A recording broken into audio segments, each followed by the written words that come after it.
Man, you guys know I already had to talk about this, man. Matter of fact, I can't even talk about where my hoodie at. Hold on. Always messes up your hair, but sweet Christmas. Luke Cage is here. So I didn't know that much about Luke Cage coming into this outside of the couple animated adaptations I've seen of him and a couple of comic books. So coming into it, you know, you met him in Jessica Jones series. Now he got his own series. And I did like him a lot in the Jessica Jones series. So getting his own series, I kind of just wanted to see where they would take the character. The story starts off with him. He's leaving that whole Jessica Jones story behind, and he's just trying to lay low. He's just a guy trying to be quiet. And then he starts off, he's just working in his barbershop with a man named Pops. He's just sweeping hair, cleaning glass. Working in his barbershop. I gotta stop it right there. This is the most fictional barbershop I've ever seen in my life. The way they were just cutting hair was just so non-believable to me. He's just sitting there like they didn't care. Like they were just trying to deliver their line. Like they really did not care about this child's hairline. They was cutting his hair. And it was like, what kind of barbershop is this? Like, this must be where hairlines go to die. Like, what's going on here? You really want me to believe that we just get our haircuts in white shirts? Like, no, you don't get, black people, we don't get haircuts wearing white t-shirts. No, because your hair gets on it and it's like hard to get out. Within a series of events, you know, things happen, people die, and Luke Cage is thrown into action where he must take action. Got Luke Cage, and Luke Cage's powers is that he has like steel skin, superhuman strength, and he has a bunch of other powers. In episode 4, they do a really great job of giving the whole backstory behind Luke Cage and how he got his powers.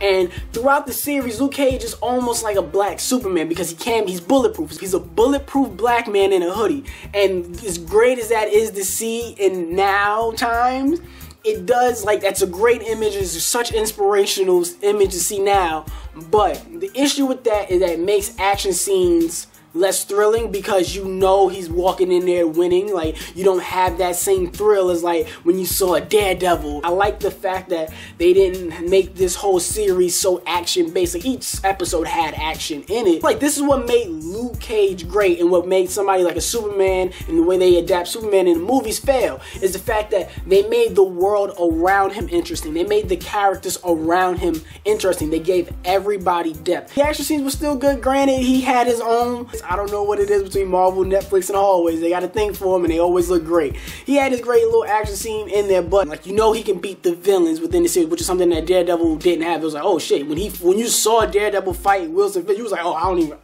A lot of the villains had a lot of character, and like, you understood why they did what they did. And within the villains, they had their own moral code, so that, you know, it just made them more not just relatable, but it made them more understandable as people. So when you watch it, you're not just hating them just to hate them. You kind of understand what they're doing. You get what's going on.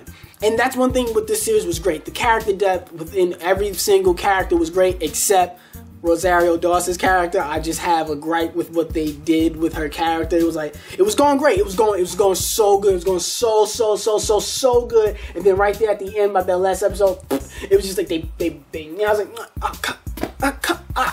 why? Why, Rosario Dawson? Why'd you do that?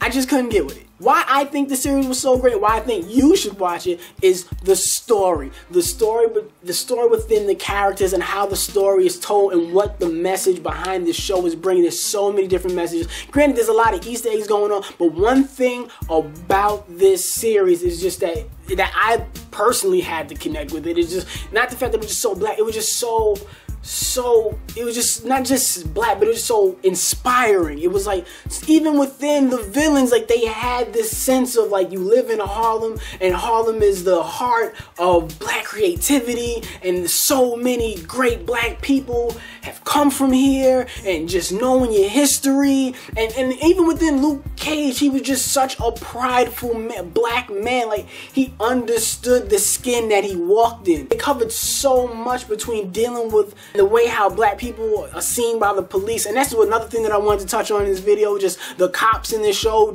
they were so believable. Like, the cops in this were just so believable. Everything going on with the police, the corruption, and just this choosing sides and everything. Even with another character working within the police force, you kind of get her point of view. Stop trying to do it their way when you see that the police's way of trying to deal with these situations is not the right way. It's just so believable to me, the way that the cops acted within the show, because it was just so low down and dirty, how they always had their own agendas going into everything and just their own narratives that they were trying to make the other people believe and have the city turned against Luke Cage.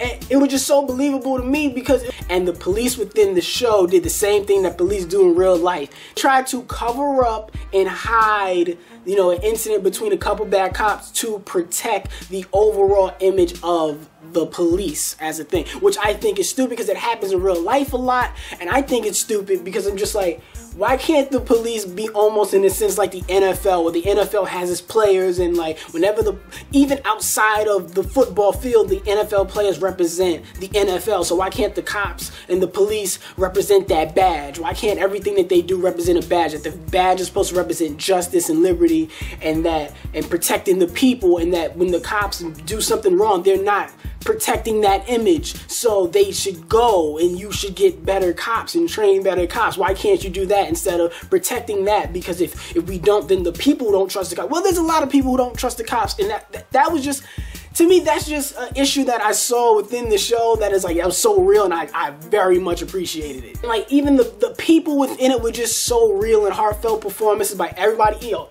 even the God himself, Method Man, came through and dropped an amazing verse. In the show, the characters are so great, and I feel like that's why this is something special. The Luke Cage is probably my favorite out of all the Netflix series.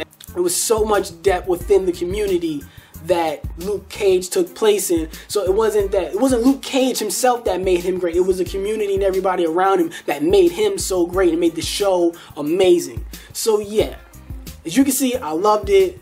You should watch it too. You get Netflix, or you hit up your friend with Netflix and you ask them for their password, and you get up on that thing and you go watch this Luke Cage series. This is something great. If you laughed at any point in this video, don't forget to like the video. Leave a comment down below what you thought of the Luke Cage series, on whether or not you think you should check it out or not check it out. Also, don't forget to follow me on my Instagram, my Twitter, my Snapchat, or my Vine account. All those are at Evan Cumbest. Follow me on those. Subscribe to my channel and turn on your notifications, because you need to know, because Notification Squad is the most dominant squad out here on these YouTube streets. I just thought you should know, so you make sure you do that. And then I will catch you guys probably within a couple days, because Flash is coming back on.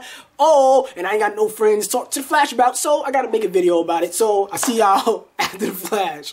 Alright, bye.